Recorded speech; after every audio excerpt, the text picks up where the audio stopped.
Good evening, everybody. Welcome and thank you for coming to our second series. This evening, we've given it the title, Thinking Gay, Unmasking Media Impersonations that Challenge Therapeutic Choice.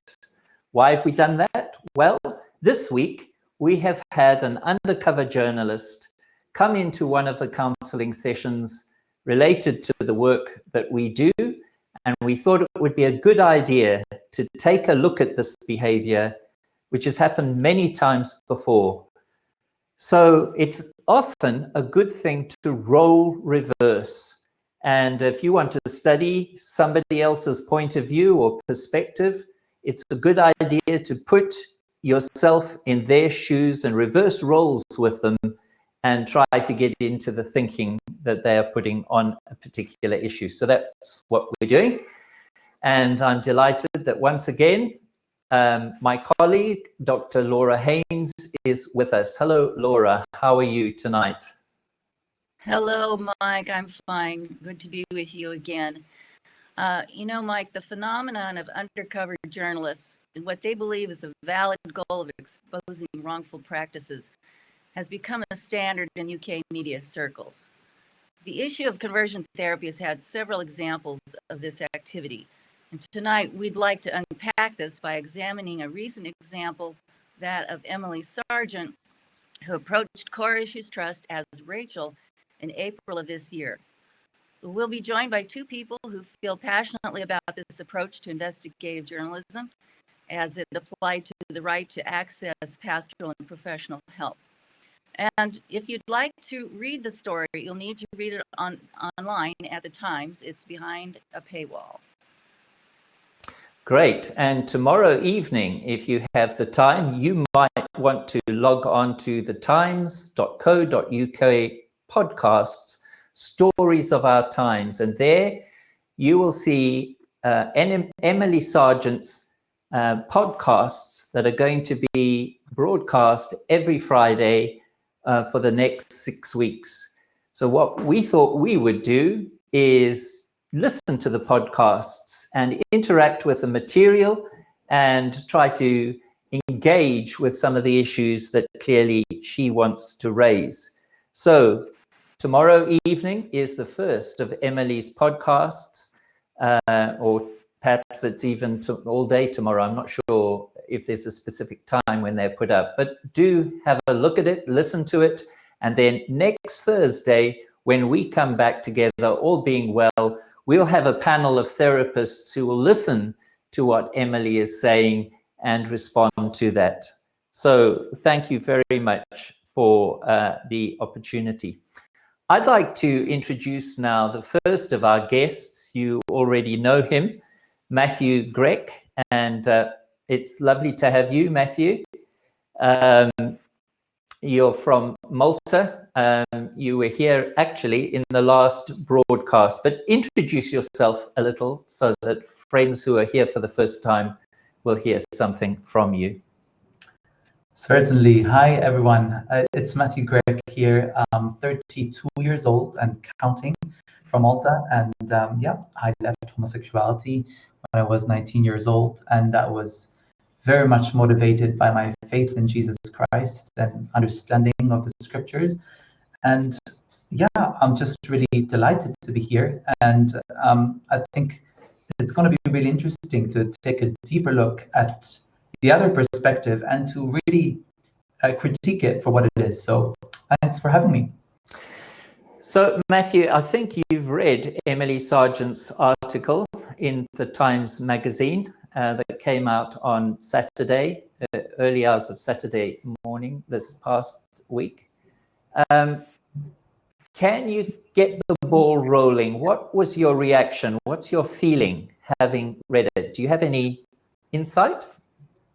Well, I think the first thought that comes to mind is, why does she dare call it an undercover investigation? Because I think we can all agree that her motives were dishonest and she lied about so many things. And surely the audience cannot base their views on so-called conversion therapy on Emily's reporting. So I think the general public deserves to hear the real stories of those who have moved away from LGBT and experienced success and transformation. And it's not all as bleak as the media makes it sound, and especially Emily makes it sound. So I think that's what I can think about. And certainly, this idea of rejecting homosexuality being equated with homophobia. I would argue, with the same reasoning, does that mean that rejecting heterosexuality, on the other hand, makes one heterophobic or Christophobic?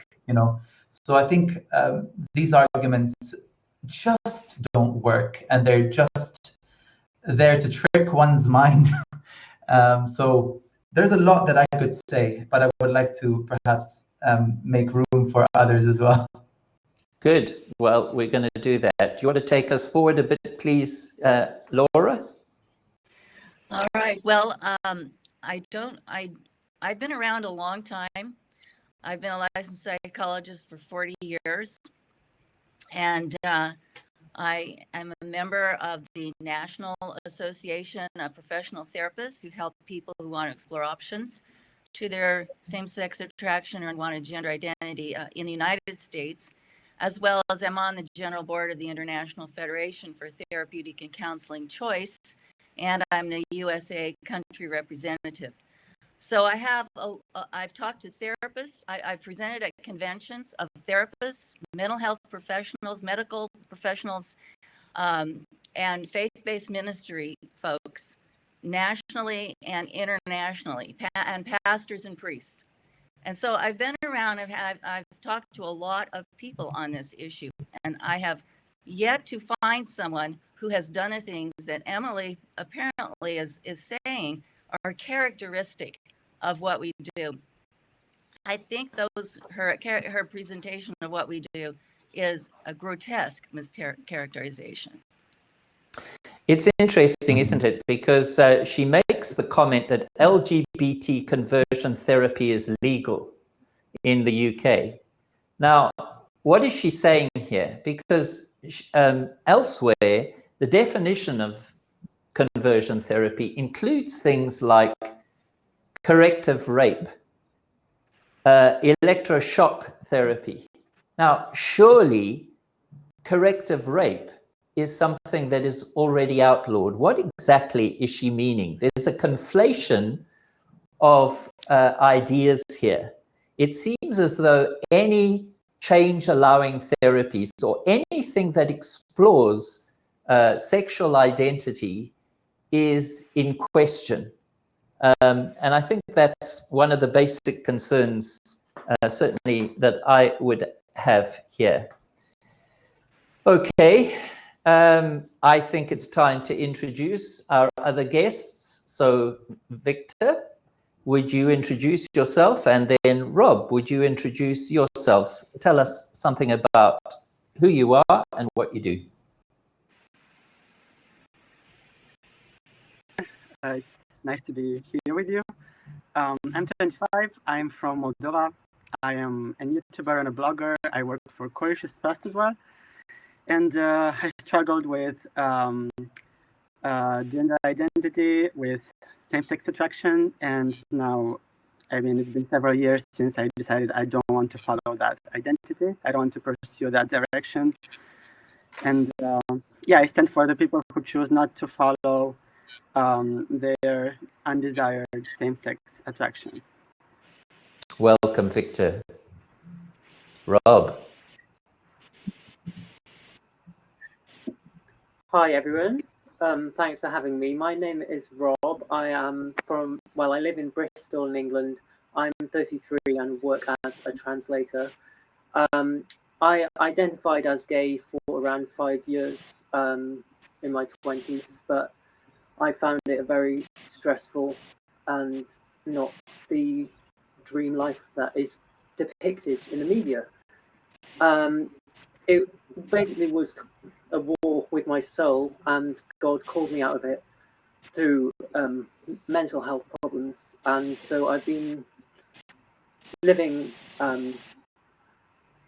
differently outside of that lifestyle for 2.5 years now. You're so welcome, Rob. We're going to come back to you both in a few minutes, and we're going to have a discussion together about Emily's article. The idea is that we would be able to unpack it, look at it critically, and begin to see some of the issues that I think Laura and Matthew have already touched on. But we're going to, once again, change our focus, folks, because I want to suggest to you that one useful way of looking at the issues here is to think about the role of evidence. It seems to me that undercover journalists are looking for evidence. They are trying to use evidence in a certain way. They're trying to produce a set of facts that argues for a point of view that they feel particularly concerned about. If only it was done neutrally, if only it was done in a way that could lead to options, but often it doesn't. So what I want to suggest we do is we again look to another discipline to see how evidence works in that particular context. And as some of you know, if you've watched the first series, we were looking into the discipline of archaeology, and we were going back in time into the Roman world and looking at various issues in the city of Pompeii in the south of Italy. So we're going to do something slightly different tonight. We're going to go into the city of Herculaneum, one of the other Vesuvian towns that were covered when Vesuvius erupted in AD 79. And the issue, once again, is this question: had the gospel reached these towns before Vesuvius had erupted? Is there any evidence in these cities that would suggest that this has happened? So what we're going to see now is one particular find that caused a sensation in the late 1800s. And we're going to just talk through that and then look at how the evidence is applied and the different points of view about this. So watch this video. Little at the issues around the claim that the stucco plaster cross at the bakery shop in the Ariana Poliana in Region 6 of Pompeii is an authentic Christian symbol. It was discovered in 1813 by Francois Mazoy, an expert in ancient architecture. Almost 100 years later, in the nearby city of Herculaneum, an archaeologist recorded the finding of yet another cross shape, this time an indentation in the plaster on a wall in the House of the Bicentenary, recently reopened to the public. It's important to understand the difference between Herculaneum and Pompeii in terms of how the different societies were structured. Marcus Nonius Bulbus, who you can probably just make out down below, is all over the city. He's an example of a great patron of the city, eventually had a role in Crete and different places in the Roman Empire. Herculaneum had a vast number of slaves. We know that because there are inscriptions that list them. The interesting thing about Herculaneum is that there are lists of the various citizens who lived inside the city. We're going to spend a little bit of time looking into the city. Below me also you can see the places where up to 340 people died, probably waiting to be evacuated. Where we stand now originally would have been the sea, the ocean. So it's a place that helps us to understand that we are mortal, that we are flesh and blood, that we are not here forever, that there is life beyond where we are today. It's worth examining the controversy behind the cross shape found at Herculaneum, but it's the nature of the controversy that interests me. Enrich Dinkler, a noted biblical archaeologist, you'll remember, refused to recognize the bakery cross, partly on the dogmatic grounds he held that the cross was not recognized as a symbol of adoration before the time of the Emperor Constantine. Constantine popularized the cross in the 4th century, long after Vesuvius buried Herculaneum. But the site superintendent at the time of the Herculaneum discovery in the 1930s, Amedeo Maiori, supported the idea that the find at Herculaneum was a Christian symbol of devotion. In 1938, the remarkable discovery was made of a cross shape at the House of the Bicentenary in a room on the upper floor, engraved on the west wall on a white stucco plaster background. Underneath this was a carbonized wooden chest, according to the excavation notes. The discovery was kept secret for 18 months, but in June 1939, an article was leaked reporting the find as a Christian cross. Maiori then had to explain why he had withheld the information. Christian archaeologists responded that there were no known examples of the cross in a Christian context prior to the 2nd century and were doubtful of Maiori's interpretation of the find. Maiori's explanation of the furniture beneath the cross as a wooden altar, as seen in this artist's impression, was also in dispute. Now, for many, the question of whether the indentation in the plaster was really the remnants of a Christian cross was resolved in 1970. In that year, Stefano De Caro found a shelf support at the Villa Regina at Bas Coriali, which was believed to be similar to that which might have left the impression found on the wall in the House of the Bicentenary. In other words, the cross impression reported by Maiori as a Christian symbol was no more than the remains of a similar shelf support. This explanation effectively discredited the idea of Jesus' devotion in Herculaneum as evidenced by the cross in the House of the Bicentenary. So the question remains, is the cross shape, surrounded by nail prints in the wall, which Maiori believed were evidence of lost structure that concealed the cross, really a Christian devotional cross? Or is it merely the indentation and remains of a shelf support, similar to that discovered by Stefano De Caro at Bas Coriali in 1970? Placed side by side, the cross shape found at the Ariana Poliana and the cross shape found at the House of the Bicentenary in Herculaneum may have some similarity. Both need to be examined in their respective contexts. But the point to make here is to observe that holding a dogmatic position one way or the other will yield different interpretive results. Heinrich Dinkler would hold us to the idea that devotion to the cross was only known in the 4th century. It's worth remembering, however, that Jesus' devotion may have arrived at the town in several ways. We know that there were Jewish believers, possibly attached to the synagogue in the nearby town of Puteoli. We also know that many Christians migrated from Jerusalem to Campania during the Roman occupation before the temple in Jerusalem was destroyed. And we shouldn't forget the vast number of slaves from Judea that would have been resettled in Campania after the Colosseum had been built. The Apostle Paul now, in Acts chapter 28, he lands at Pozzuoli, I believe. And that's which is nearby, just 50 kilometers? 10 miles not from here. That's a grove line.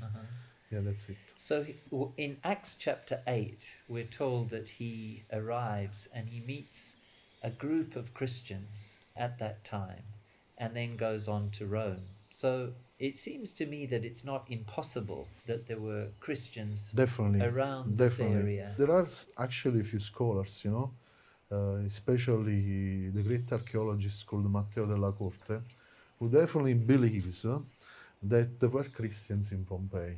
He found graffiti and words, that he attributes to a little community of Christians living in the town.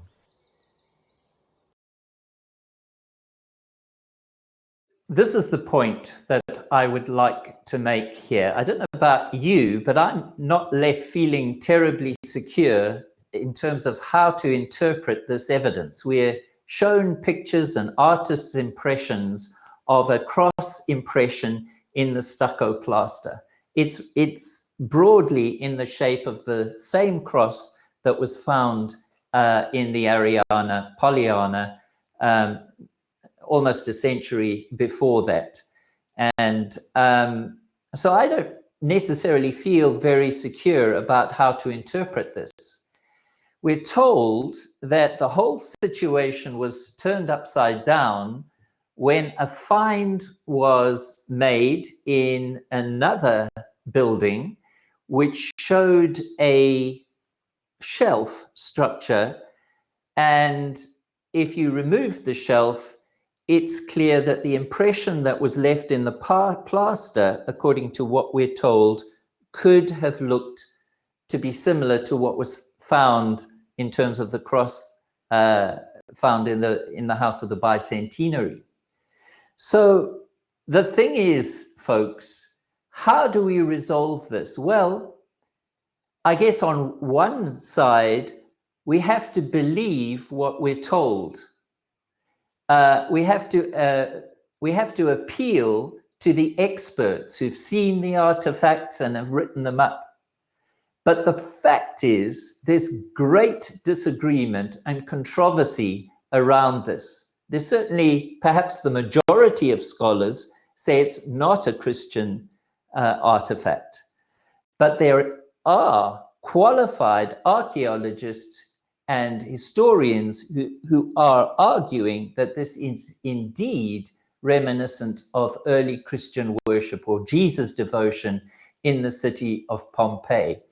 And it's this thing, this idea of always having to refer to what the experts say and then leaving it at that, that I think we have to look at very carefully, because I think when we turn our attention to our field, we often find that people make appeals to what the authorities say, and ordinary people are disempowered in terms of understanding the evidence. They have to work very hard to be able to understand the evidence. Okay, thank you. We'll come back to that, and let's continue now and get back to what we're talking about here today. Actually, I just wanted to make some points about the nature of evidence. So let's go back to where we were. Anybody want to continue with Emily's article? Any points that you want to raise about what has been said?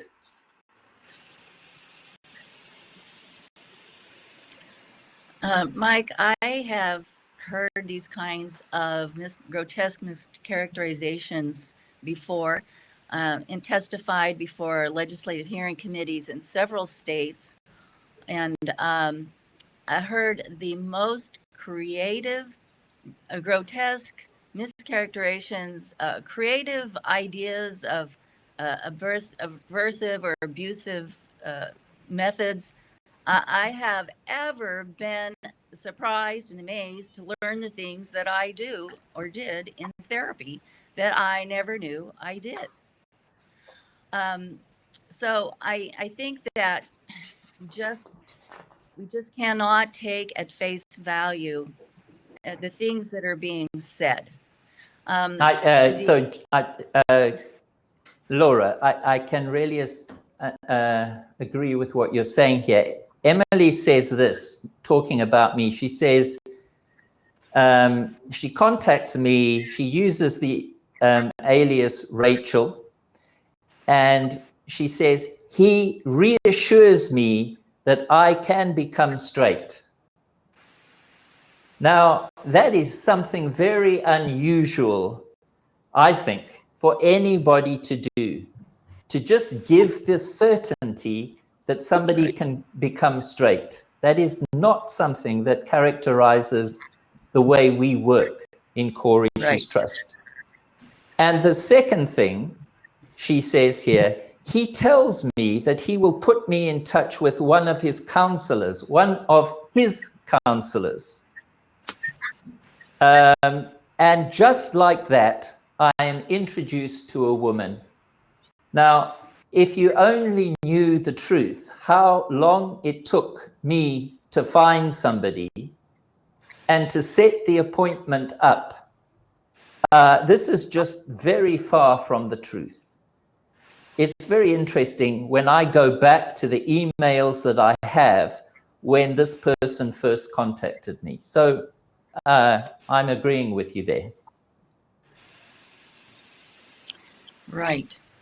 I also And, know that. Okay. Go ahead. I know that there's a lot of inconsistencies in this article and things that don't seem to be true, but one of the biggest things that just annoy me and makes me frustrated is that she's basically lying at the questions that are being addressed to her from that therapist. And at the same time, she's making fun of it, she's mocking it, and it's her who just says that everything is being so harmful that there isn't any good result of that. But I just don't understand, how can she expect something good to turn out of it when she is lying about her past traumas, her sexual abuses, her relationship with her parents, and because these are the very questions that are meant to expose those ones that apparently she never tried to heal or to touch. And I know that there's a point on that page where she promotes the podcast that is going to be out tomorrow.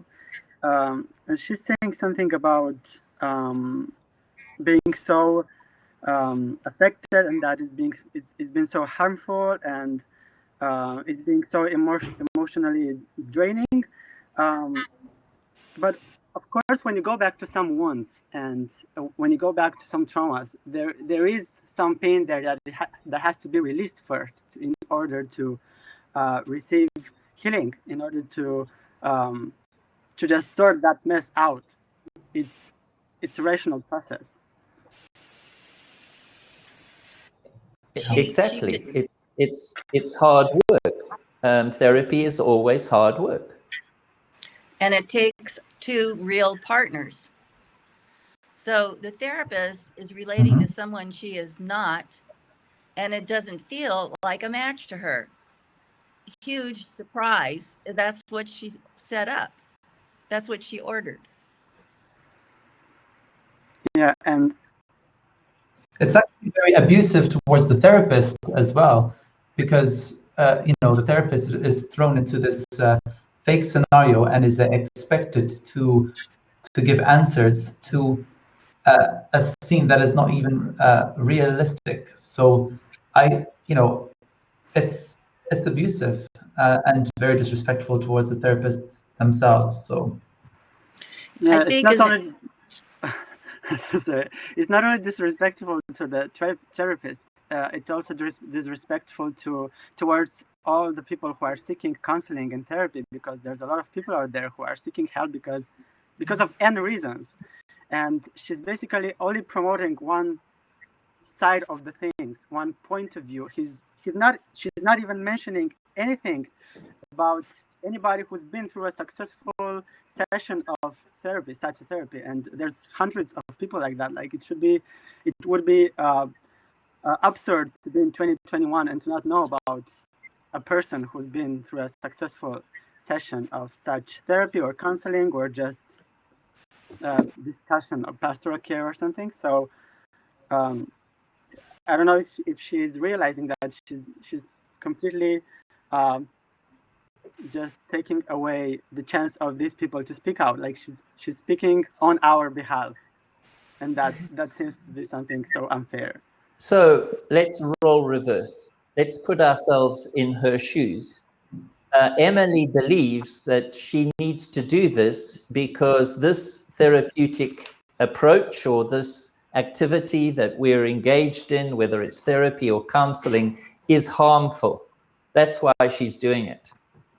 So she feels that if she exposes something here, this is going to enlighten people and young people particularly are not going to take up the offer to explore sexuality in this way, because it's according to her always, it seems, dangerous and harmful.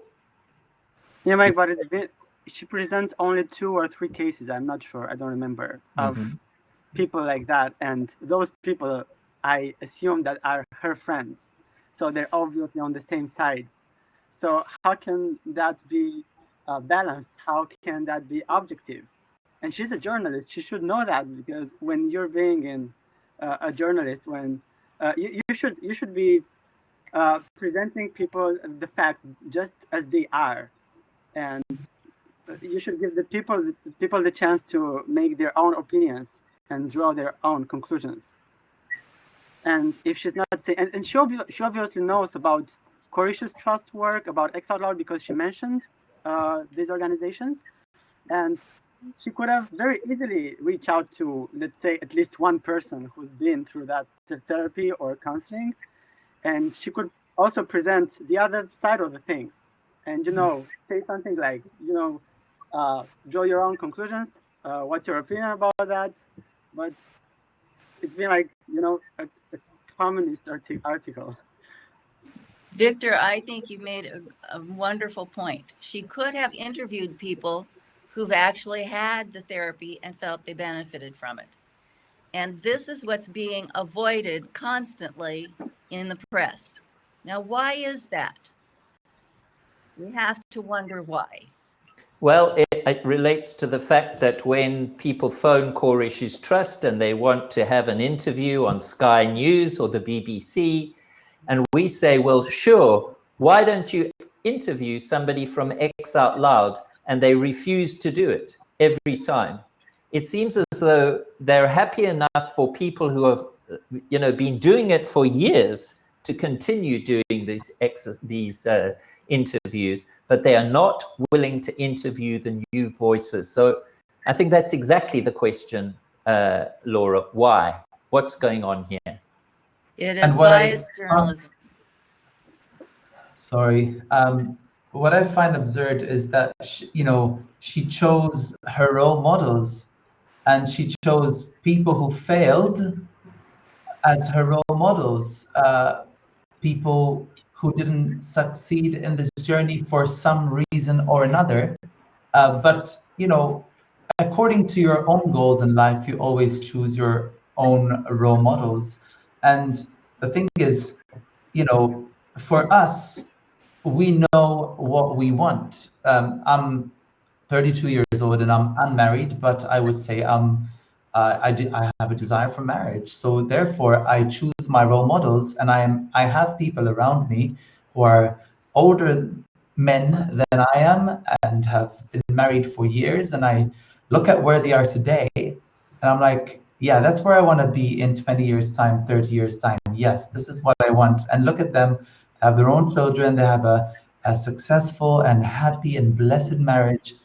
How beautiful to have those role models around us. But I think, anyone could choose a failure story and focus on it and put a spotlight on it. But really, what's that going to communicate? And is that balanced? Because I think as a journalist, your top priority is to present balanced views. So I think we need to investigate journalism. Rob, I want to ask you a question. Do you think that what this is indicating is that journalists and perhaps the public more broadly just don't know enough about former LGBT people? They haven't met them. They're not perhaps visible enough. And who would want to be visible in this climate where such a voice would be met with skepticism immediately? Do you think that's part of the problem here? It's hard to generalize, but it could be part of the problem, because obviously ex-LGBT people aren't given a voice in the media. So certainly if they're using the media to look for all of their information, they're not going to find stories like ours, people who have left the LGBT lifestyle. But as for just their own private lives or just being able to think for themselves, surely it has occurred to them that there are people who aren't happy with their same-sex desires or whatever it is, and might have explored a different direction and experienced change. So, yeah, generally I do think the media is going in one direction, but maybe these individual journalists are able to think, and they just, yeah. Well, So I know reporting on it. Go ahead, I know Laura. in the United States, if somebody goes online and says, I'm coming out as gay, they will get one response. If they come online, at least in the liberal media, and say, I'm ex-gay, what happens to them? And is it like that in the UK? They get excoriated, they're told they don't exist, they're told they're liars, they're bigots, they're not believed, they're defamed. The bigotry, the abuse they take is just phenomenal. I mean, it takes courage for them to come forward, for all of you to come forward and tell your stories. I'd have to say in the UK, I don't think they get their noses over the door. They're just not considered. That's the whole point. There is a kind of one viewpoint that seems to be common across the so-called legacy media. All of the older media, all of them take the same point of view and therefore reject anybody who seems to have a contrary point of view. And one thing I'd like to interject here is that how can we expect any different? Because in 2014, the Memorandum of Understanding was set up in this country, which meant that there is a de facto ban on anybody who holds the point of view that therapeutic interventions can be useful in exploring sexuality and may lead to change. So for almost a decade now, this country has prevented work in this area. So the culture, I would say, has been damaged. And now they want to take it one step further. They want to criminalize anybody who is involved in this work. I think that's a real concern. Yeah. The idea is that a viewpoint, the MOU, is that a viewpoint is harmful.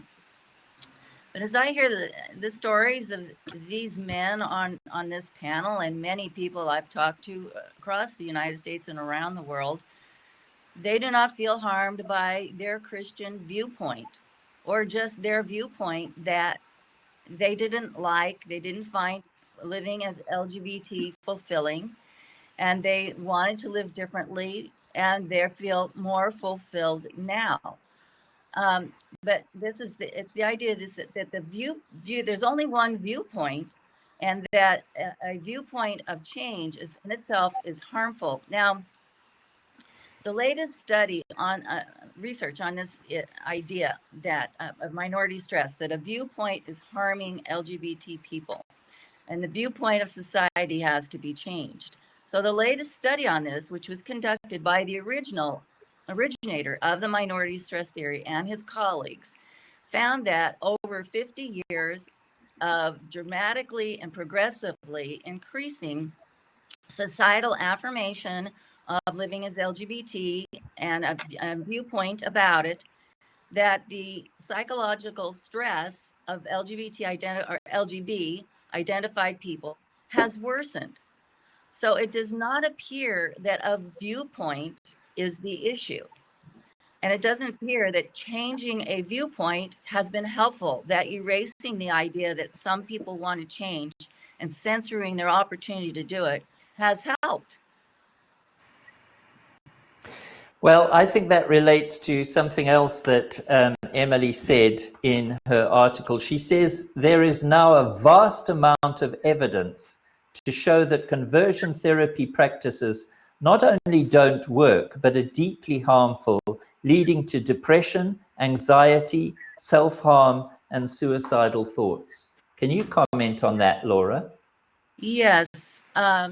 There is, in fact, the American Psychological Association's task force, which was all LGBT members who were committed to the outcome of the study before they started, but they acknowledged that there was no research that meets scientific standards that could tell them that change-allowing therapy was harmful or ineffective.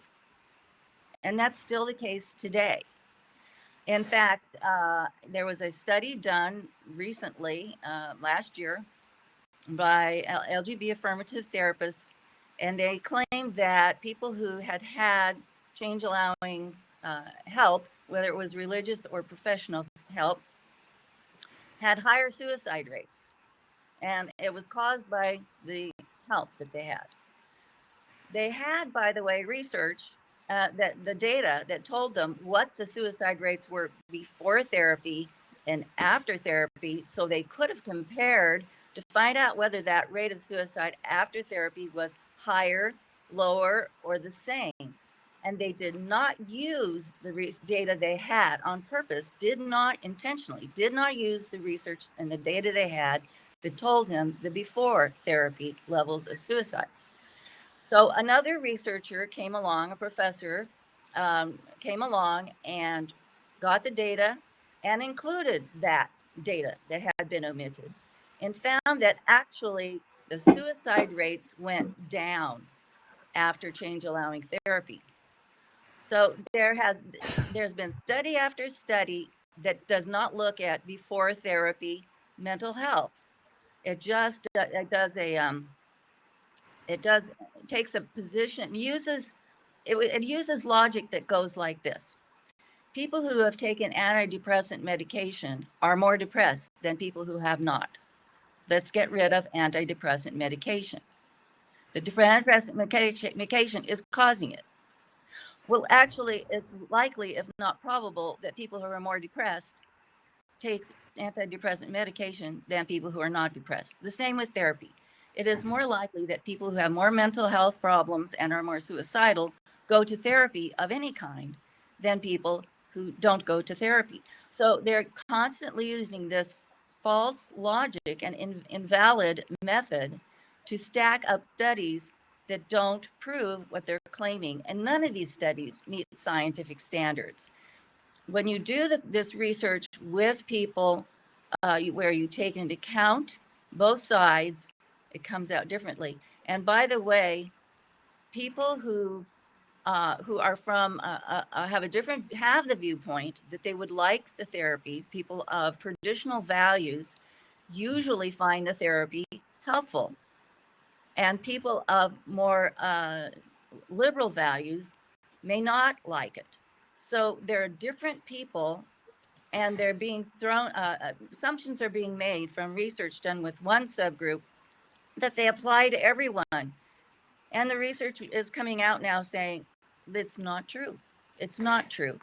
But Laura, if you were to raise that, if you were, given the opportunity that you've just been given to explain that as clearly as you have, I can hear activists saying, but the Royal College of Psychiatrists says, or the APA says, or the UKCP. So this is what I'm talking about. It's this appeal to authority that completely ignores the empirical evidence that you're talking about. That's right. And bear in mind, they usually all go back to the APA, American Psychological Association's report of 2009, including the MOU does, the earlier version. Later versions don't give. There's very little research that's being cited here. But the APA task force said they could not find, they had no research that met scientific standards that showed them the therapy was harmful or ineffective. Now, they went on to conclude that these people, and they acknowledged people reported that they changed sexual attraction, behavior, and gender identity through therapy.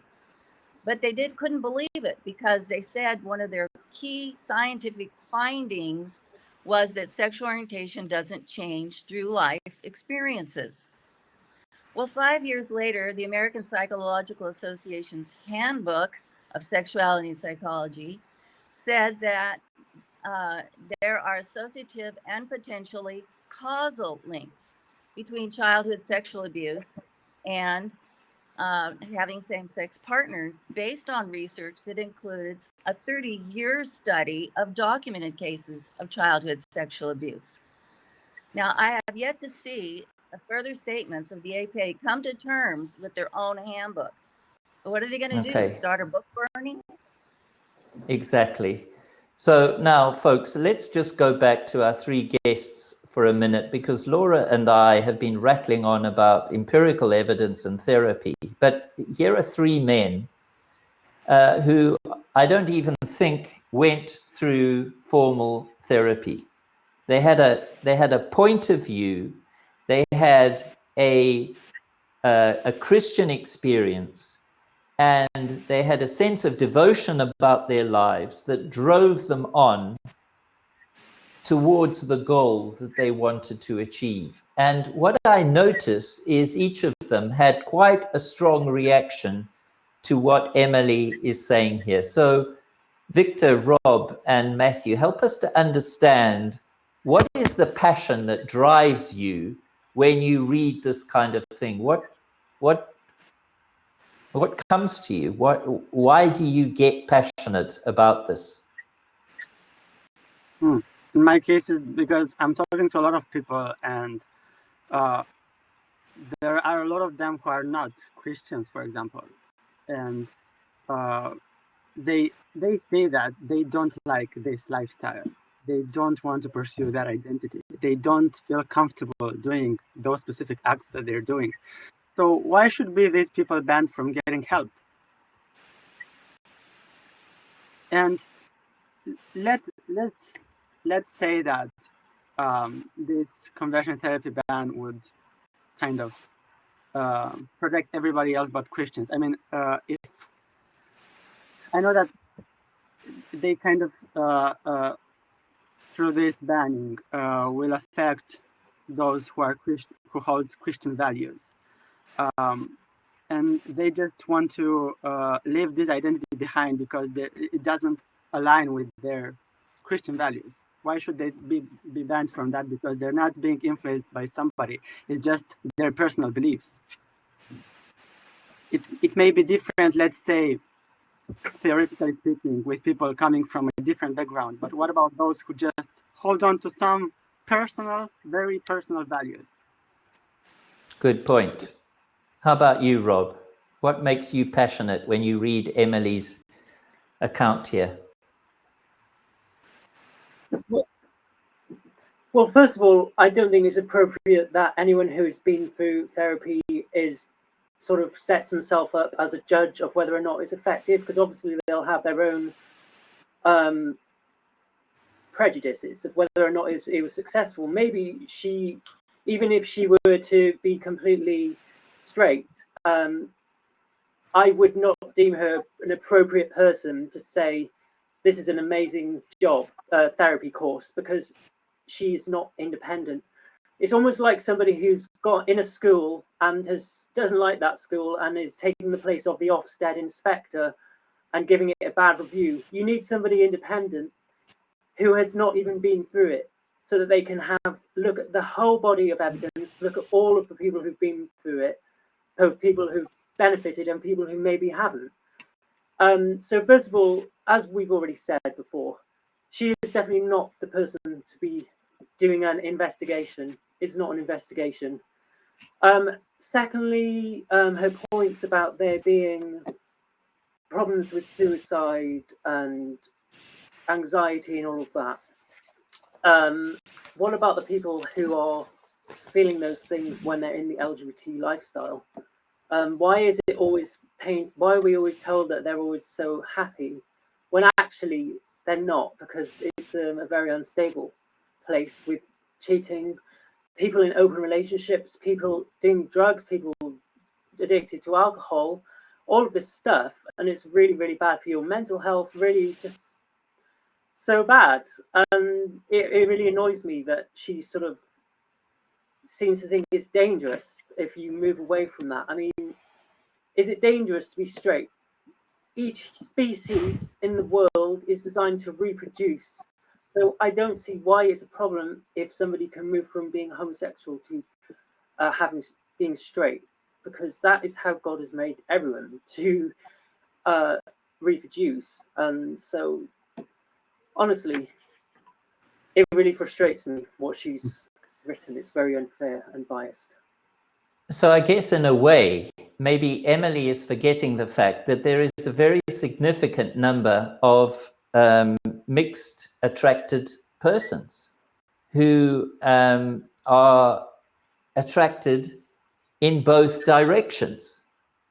And there seems to be a ban on anybody accentuating or exploring the heterosexual side of those mixed attractions. If they want to get the gay affirming therapy, they can do that. But the other side, they can't do that, it seems to me. Matthew, how about you?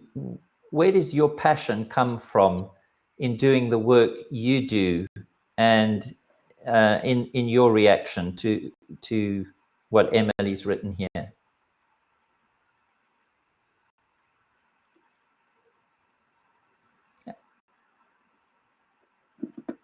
Sorry, I was muted. I think what strikes me is that there was a very clear attempt to discredit the church, and mentioning the ministry of deliverance as if anybody who practices the ministry of deliverance is crazy. I think that is really offensive to many Christians, actually.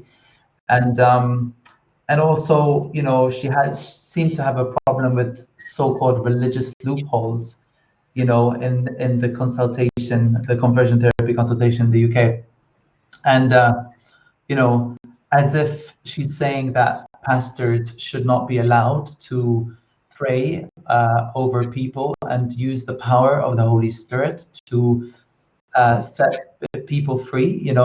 It's man does not do it; it's God who does it anyway. But what is this thing about targeting prayer, or targeting counseling that comes from pastoral carers?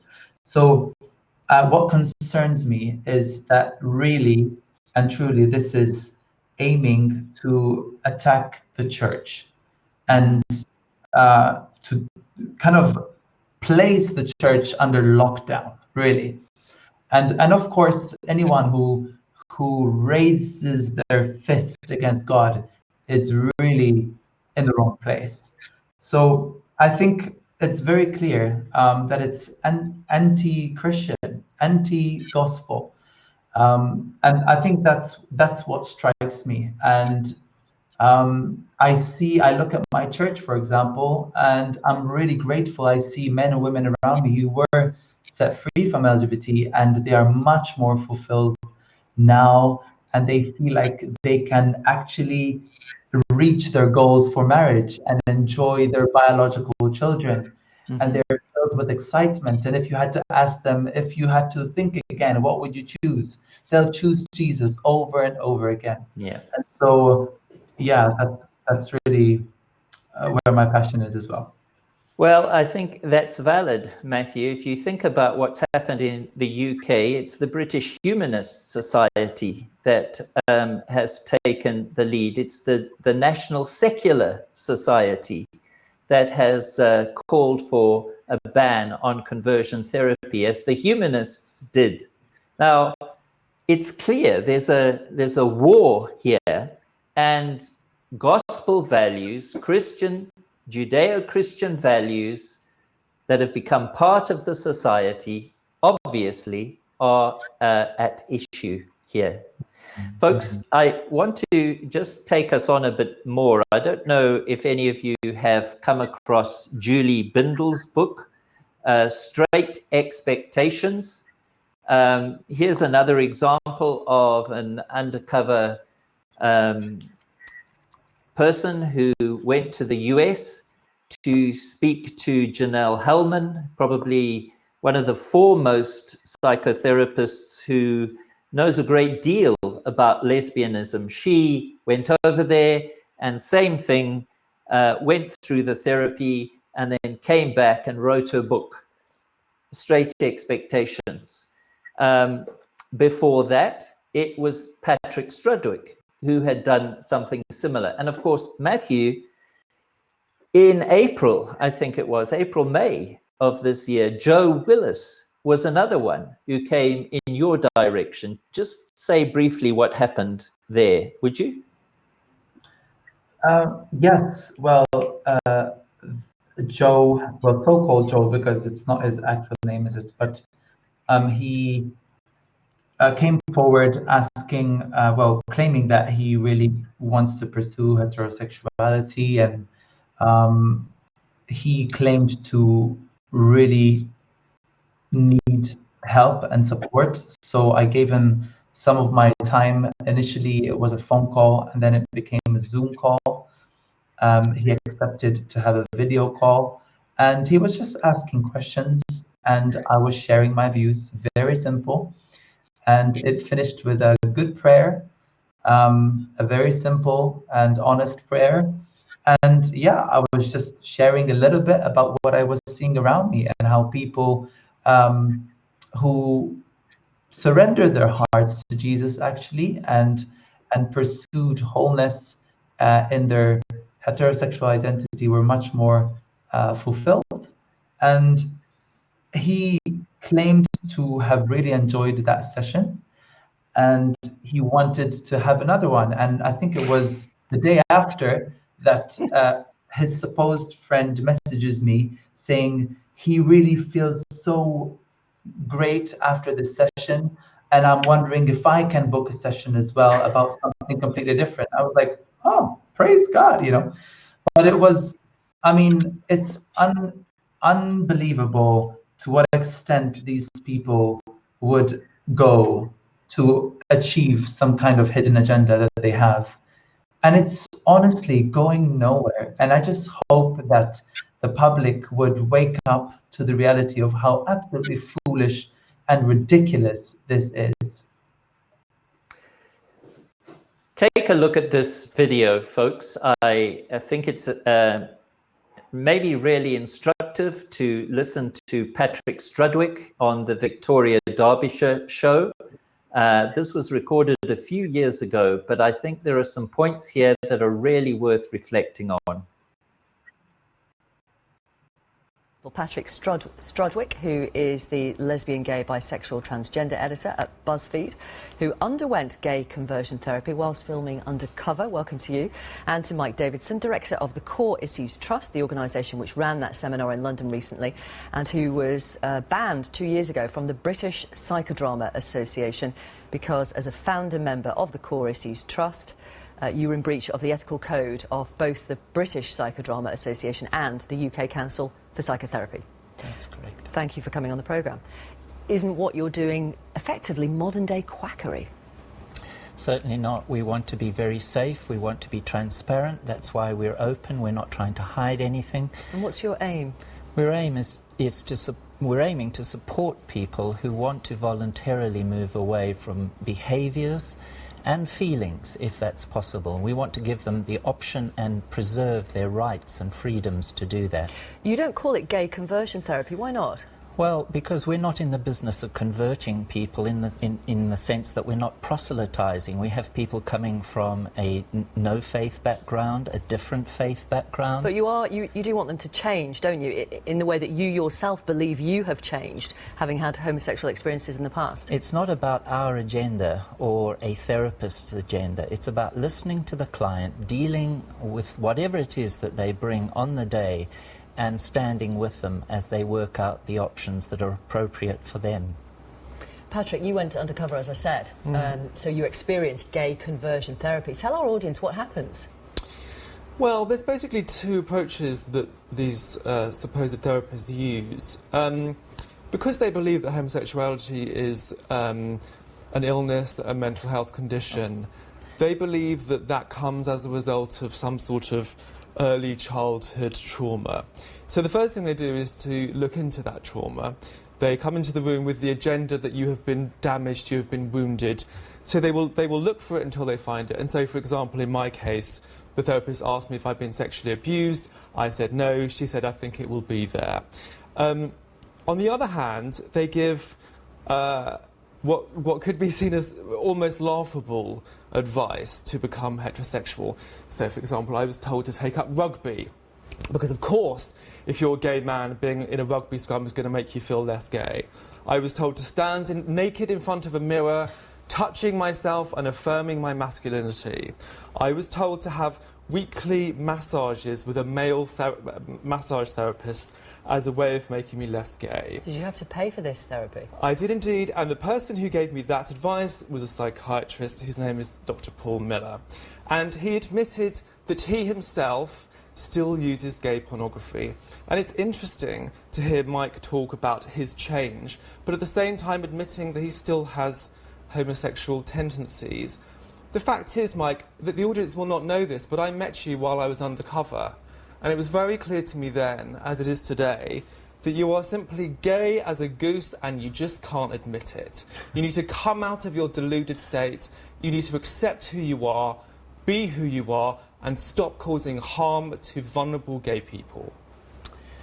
Well, I think, Victoria, this is the problem that we face in Britain today. You can talk to Patrick it's directly. people putting labels on other people. I don't want to be labelled as a gay man. I've moved away from homosexual practices, and as I've continued to do that, I have found that the feelings have diminished. I think How many people have you made Sorry, straight? Patrick. How many people have you made straight? Oh, there are several on their way. The difference If it works, then it would work the other way, wouldn't it? If it works, it would work the other way. Patrick, Let him answer and the then you can problem is, when you went undercover, how many times did you attend? Twice. And So it once, would've one of worked them if I was just a stuck at Skype. it. My clients are with me for a year, at the very least. And there are always different outcomes, but I'm afraid you were out to discredit a therapist. Your goal was not about getting any therapy. You were a person who was determined to bring down a therapist.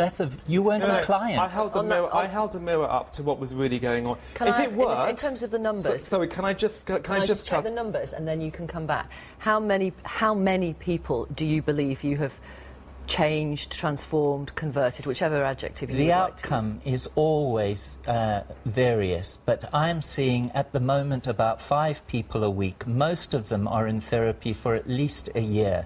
Now, And in terms of the outcome? Many of them will move to a position of management of those feelings because they Suppression. don't It's just it's suppression. not suppression, Can you it's give us transformation. Can you give us some numbers? How many have changed? I suppose this year I would say I have seen 3. But you know what? You have to wait. There's a test of time. There's a maintenance issue. We're not talking about flipping a switch, which is what the gay conversion shorthand terminology is all about. That's why we don't use it. We don't flip switches. This is extremely complex. If it worked, therapy is nuanced. if conversion therapy worked, It worked for me, Patrick. If it worked, oh really?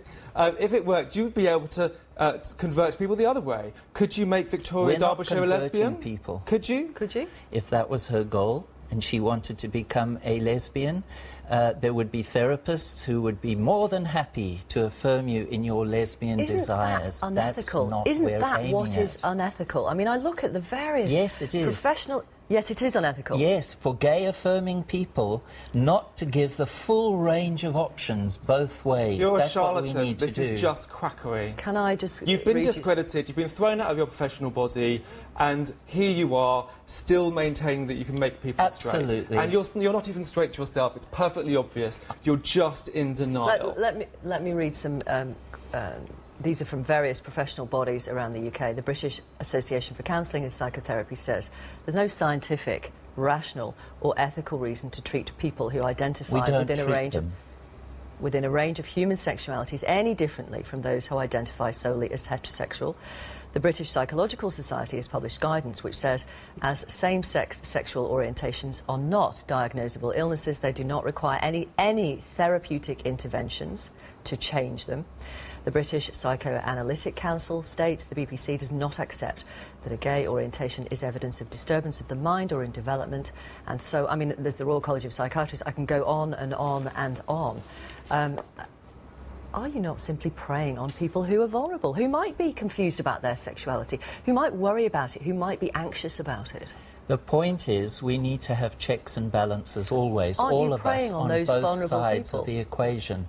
We're not There's no checks preying and balances on you anybody. because anybody could set up to be a counsellor. There are checks and balances There are. on me. You There know. You're not certainly a are. professional There body. certainly are. What are they? We are working through all sorts of organisations in the what US. are the checks and balances? Well, In the US? In the US. There's no recourse for and someone in also Britain in Europe. against a snake oil merchant like A you. snake oil merchant. There you go again, Patrick. Your theories have been discredited. You've been thrown out of your professional body.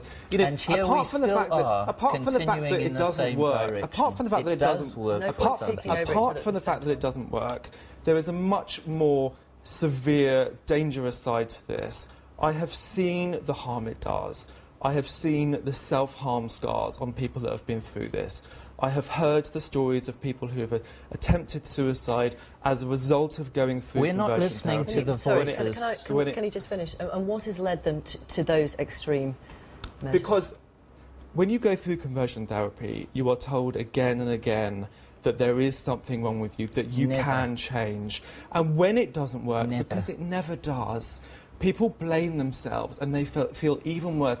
There was a study done by clinical psychologists more than 10 years ago which found that the majority of people that go through conversion therapy suffer worsened mental health result. They suffer increased rates of depression, anxiety, self-harm and suicidal tendencies. And furthermore, 2 years ago, the head of the world's biggest conversion therapy organisation, Alan Chambers from Exodus International, admitted it never worked. He then apologised to gay people for the harm he had done and immediately shut down the organisation. The British government will not ban so-called gay conversion therapy. They say it would be complex as it could prevent lesbians, gay men and bisexual people from seeking counselling or therapy because they are distressed about an aspect of their sexuality. No, this is nonsense. Gay people go to therapists all the time who are unhappy being gay because, of course, we live in a homophobic culture. It's hardly surprising that people struggle coming to terms with that. And therapists deal with that all the time. They deal with it in a very good way by exploring how they feel, by allowing them to come to terms with who they are and accepting who they are. There needs the to fact be is, we options need things in for place people who to want to protect move people away from it. from these dangerous charlatans. The first thing the government should do is introduce statutory regulation for psychotherapists and counsellors so that you can't just set yourself up as a therapist like Mike here This and is start a charging very people. unbalanced conversation. Can I respond to that? Of course you can. I think it's important to remember that the research that Patrick is citing there by Schindler and Schroeder was representing people who were already depressed and in a bad way before they began the therapy. And it made it worse. The methodology has been discounted so many times. We have asked for the peer-reviewed journals and evidence that show categorically, on average, that such therapeutic support is harmful, and it has not been presented because it doesn't exist. Love needs no cure. Bigotry needs a cure. Let me read these messages We're not on bigoted. social media. You are. No, we're not. Look in the mirror, Mike. No, you'll we're see a not. bigger and you'll see a gay man. No, we're not. Okay, let me read these You messages. want to impose a Thank label. You. Thank you. Let me You read... want to oppose your Thank agenda on you. vulnerable people. Thank you. Thank you, Mike Davidson. Thank you, Patrick Strudwick. Let me read these messages on social media.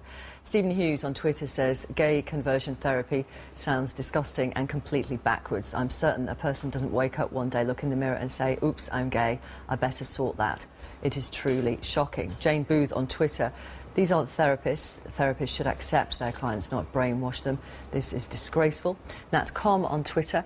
To ban this therapy is to treat gay people like children who can't make decisions for and about themselves. And Angela on email, people have got this so wrong. Christianity is not about making anyone do anything. Christianity respects the choices people make, and the idea that it is out to eradicate a group of people for their lifestyle choices is utterly untrue. Christians will help anybody who wants to stop a homosexual lifestyle only if that's what they want. And That's if right. they want it, shouldn't they be allowed to have it? Absolutely. OK. Thank you both. Thanks for coming on the programme. Well, folks, I think it would be useful to get your reaction to that. It's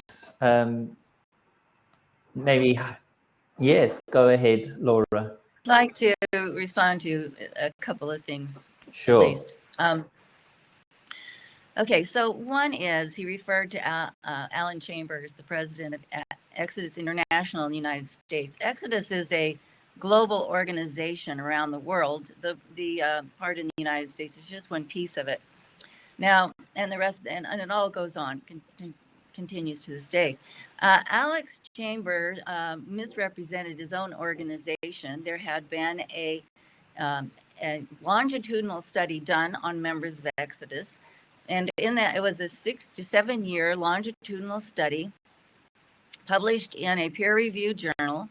And they actually found that a majority of the people who were followed over that time reduced or effectively overcame their same-sex attraction. They either didn't have it anymore, or it had reduced to the point that it didn't bother them, and they were able to go on and live life the way they want to. Some people were still continuing. They'd apparently benefited enough that they wanted to continue. There were some who decided they were gay, and so, you know, from the point of view of the world, that's not a failure either. So he actually was not representing the members, anyone but himself. He was invalidly generalizing from himself to everyone else. It's scientifically proven he was false. Okay, it was wrong. The other members and faith-based organizations who were members of that organization disagreed with him. They left. They left Exodus. They're the ones who closed it down in protest. They left and reformed elsewhere otherwise. So they're the ones who closed him down. He did not close Exodus. They closed him down. He had nothing left but a shell. And that was And that. isn't it true, Laura, that apart from what happened to Exodus International, why is there no mention of Restored Hope Network, which surely today has gathered almost as many ministries and support groups that Exodus International? That's where many of them reorganized. There were other organizations as well. They just reorganized because they disagreed with him. He did not represent anyone but himself. Right. Okay. Now, the other thing I wanted to say was on the Schindler and Schroeder study. This was a study where an activist organization, two organizations, one of them was an activist, LGBT activist organization, advertised for people to help them prove the harm. So it was not there's not people looking for the truth. It was biased to start with. Despite that, they found that people who had what they were calling, I guess, I don't know what term they used. It was conversion therapy, sexual orientation change efforts. Anyway, people who had that kind of care, that actually their suicide rates went down after therapy.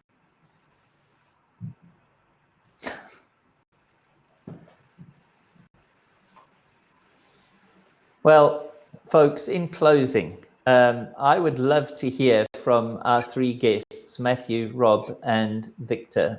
What would you say to Patrick? And what would you say if you had the opportunity to speak to Emily? What would you say to them? One of the things that struck me is that, well, Patrick said that why this conversion therapy doesn't work, because it never does. But both him and Emily, like, where does their authority and just the permission of affirming that comes? Because even we ourselves don't say that this kind of therapy always works 100% for everybody. It depends. Like, there are people for some of them just doesn't work because either their motivation is wrong, either they're just doing that superficially, either they're not ready to pay the price of doing that. Like, they're not ready to go back into those memories, into those things that happened and triggered that same-sex attraction, for example, or gender confusion.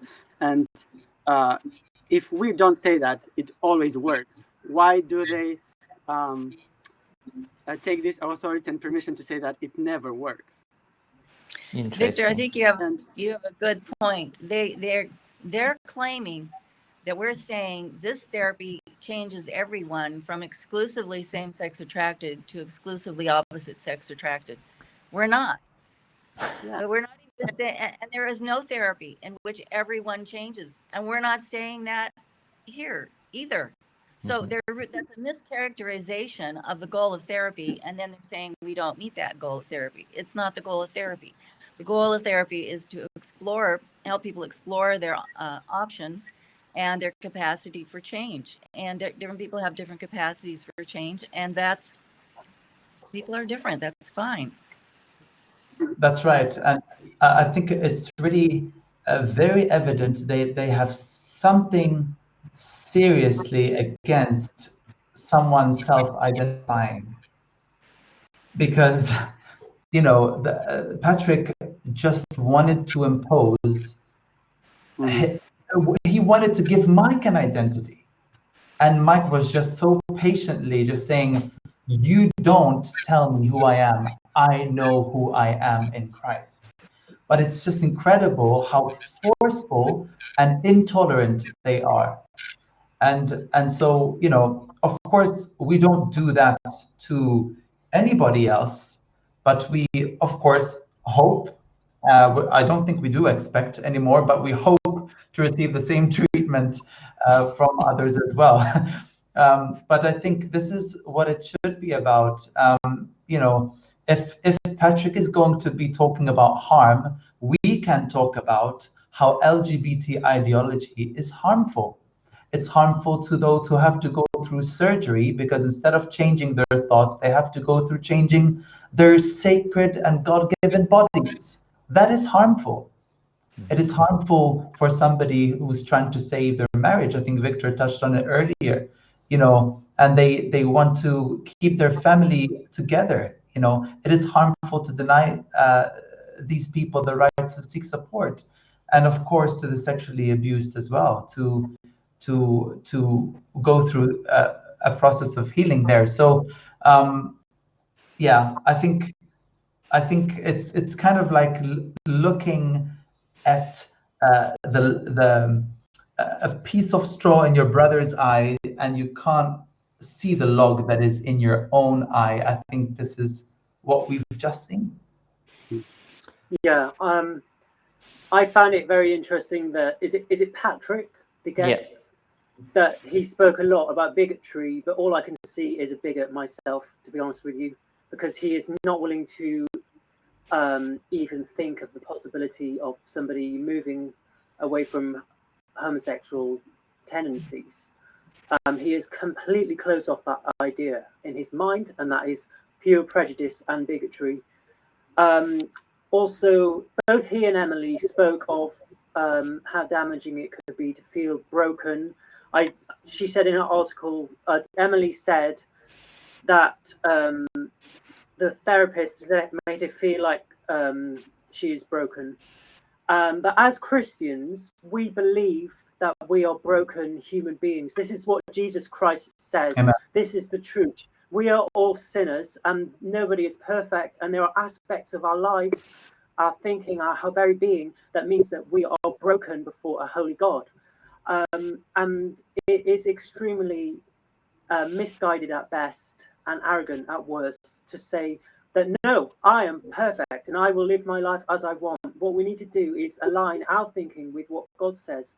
And the fact is that he doesn't condemn anybody with a homosexual inclination, tendency or attractions. But what he does clearly say in the Bible is that homosexual practice is sin, and homosexual offenders will not inherit the kingdom of heaven. So people who are taking this up are really going to have to answer to the Almighty. Even more so people who are going in the media and saying it's all fine and trying to shut down anyone who is giving help, because God is the eternal God and he is right. And he doesn't lie. God is the truth. Jesus Christ is the truth. He doesn't lie. Amen. So we need to listen to Jesus and go to his standards of holiness. And I promise you, he is correct. And yeah, we've got to look to him and acknowledge that we're sinners, and he is completely trustworthy. And if we do give our hearts, give our lives to him, he will honor that. And he is the way to heaven, and he will take you out of that brokenness and that lostness. Amen. Rob, May I ask the three gentlemen here who are giving their personal stories, does the Christian teaching make you hate yourself? No, not at all. I think from my perspective, it was really the love of God that motivated me, actually, because when I understood the difference between who I am as a person and what I do, and that God does see the difference, I was set free in my thinking, because I realized that actually I'm perfectly loved by a perfect Father in heaven, but it's just that He is showing me what I must do and what I must not do in order to see His blessing at work in my life. And so that motivated me to follow Him, because He loved me when I was His enemy, his enemy in my thinking and my behavior. At that point, He died for me. And therefore, knowing the love of Christ set me free to pursue His ways, knowing that I can trust Him, that it would lead to something that's better and more beautiful. So no, I've never ever felt like God's commandments are burdensome. They are not. They are the means to a better life. So, Laura, what I notice here is that these men are not wishing to end the right and freedom of people who identify as gay to live their lives. Why is it that we are being hounded to the point that it's hoped that what we do and who we are becomes criminalized? It's just completely unbalanced, it seems to me. Victor, I'm going to give you the last word before I encourage folk to continue with our discussion. Anything you want to add? I just want to say that I think these kind of people, they just support this idea. And I guess there was even a comment that Victoria read from her Twitter community or whatever that was, something that a counselor should just affirm their client's feelings or condition or whatever it may be. So that sounds to me like completely wrong. I mean, if I'm coming to a counselor and I have some, let's say, sometimes I feel like killing people or just hitting people, that counselor should just presenting me that, it's wrong. If that counselor just affirms my desires, my feelings, or whatever it may be, I mean, how is that helping me in this society? And we know that there are situations when something is intrinsically wrong, and when something just has more options. That's what a counselor should be doing, to guide us in that right direction.